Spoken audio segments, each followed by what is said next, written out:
Salamun salamun salamun salam salamun salamun salamun salam salamun salamun salamun salam salamun salamun salamun salam.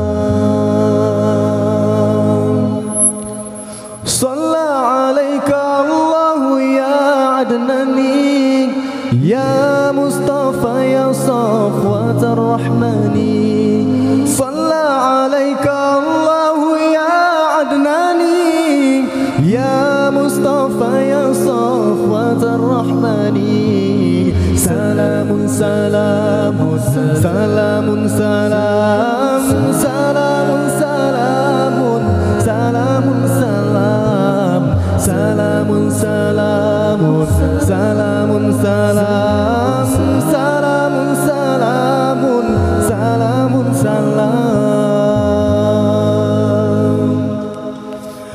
Alhamdulillahi alladhi a'tani hadha al-ghulam at-tayyib al-ardani.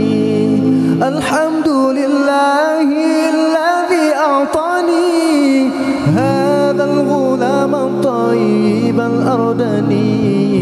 Salamun salamun wa alf salam ala al-Mustafa Ahmad Sharif al-Maqam. Salamun salamun wa alf salam ala al-Mustafa Ahmad Sharif al-Maqam.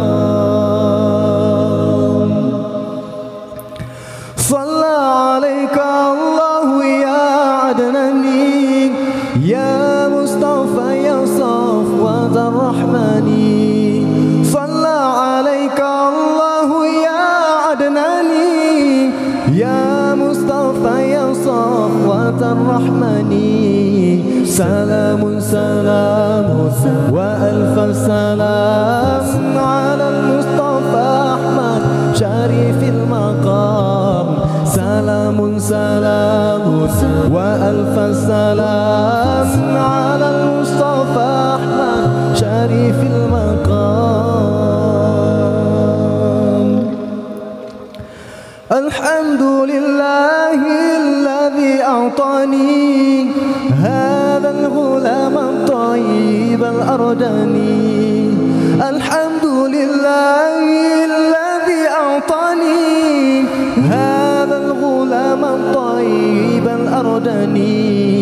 Salamun salamun salamun salam salamun salamun salamun salam salamun salamun wa alf salam ala al-Mustafa Ahmad Sharif al-Maqam. Salamun salamun salamun salam salamun salamun salamun salam salamun salamun wa alf salam ala al-Mustafa Ahmad Sharif al-Maqam.